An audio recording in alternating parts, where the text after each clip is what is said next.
All right, welcome to The Explainer. Today we're diving into a really fascinating, kind of timeless question. Why is it that a man, often when he's at the very top of his game, seems to forget a woman, but then, the moment he's in pain, she's the first person he remembers? It's a pattern, and the source material we're looking at today has a pretty powerful theory about it. So yeah, this is the big question, isn't it? It really gets to the heart of some very complex dynamics in our relationships. Now, according to our source, the answer isn't simple, but it is, apparently, deeply rooted in who we are as human beings.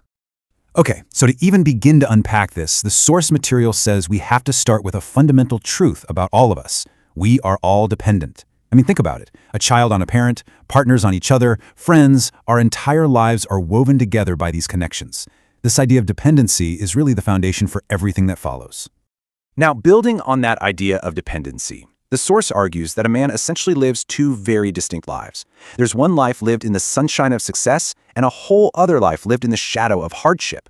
And who he surrounds himself with in each of those lives, well, that's dramatically different. And this slide just lays it out so clearly, right? When things are going well, he's looking for enablers, people who clap for him, who benefit from his success. He definitely avoids anyone who might criticize him. But when hardship hits, that all flips. He doesn't want praise anymore. He craves a real companion, someone who offers comfort, acceptance, and a path to healing. To really hammer this point home, the source explains that in those good times, a man often builds a circle of people who just won't challenge him. They're happy to cheer him on, whether he's on the right path or the wrong one, because they're getting something out of it. And in that kind of echo chamber, any voice of caution just gets drowned out. But what happens when that path of nonstop success suddenly leads right off a cliff? What happens when he finally, inevitably stumbles? Well, according to the source, that's the moment that changes absolutely everything.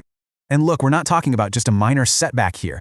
The source describes this moment of failure as a deep internal shattering. It's like the whole world he built, and more importantly, his inner self, just completely collapses. He breaks from the inside out. So in that moment of breaking, he looks around and he realizes he's completely alone. That crowd of enablers vanished. The praise he used to live for, it just feels empty now. And in that deafening silence, his memory starts to work differently. He starts remembering the people who offered real, genuine care, the ones who tried to warn him. And often that's a mother, a wife, or a sister. So this brings us to the next really crucial phase. He's broken, he's alone, and he's desperate for something to make him feel whole again.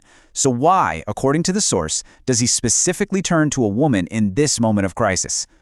The source suggests this isn't just about finding a friend to talk to. No, it's something much deeper, almost instinctual.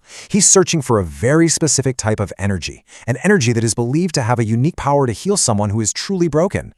And here is the central concept to explain it. Nari Irja, or female energy. It's described as this inherent, almost maternal power, a quality of nurturing, of care, that has the unique ability to take someone who is completely shattered and patiently, piece by piece, help put them back together. So you can see the journey laid out pretty clearly here. It all starts with the stumble, that internal breaking. That then triggers the search for comfort, which leads him to a woman. From there comes the healing, finding that solace in her care, symbolized by something as simple as resting his head on her shoulder. And it's through that specific energy that the real process of rebuilding can finally begin. Okay, so is this whole dynamic just a social habit we've picked up over the years? Or is it something deeper? The source proposes a much more fundamental reason for all this. Yeah, the argument here is that this instinct isn't something that's taught, it's just innate to our design. It's presented as a core part of the natural order of things, a fundamental piece of the human experience. I mean, the source makes its position crystal clear with this statement, which translates to, this is a gift from God. The conclusion is that this dynamic, the man who breaks and the woman who heals, isn't an accident. It's all part of a grander design, a kind of symbiotic relationship that's just hardwired into us. And really, the ultimate takeaway is this. A man might forget in success because, hey, he feels complete all by himself. But in pain, he remembers his other half, the woman, because he instinctively knows he needs her complementary energy to be made whole again. So, there you have it, a really compelling theory on human connection, framing all of this, dependency, pain, and healing, within a grand, almost spiritual design. We'll leave you with the same question the source poses. What do you think of this perspective? It's definitely something to think about. Thanks for joining us on The Explainer.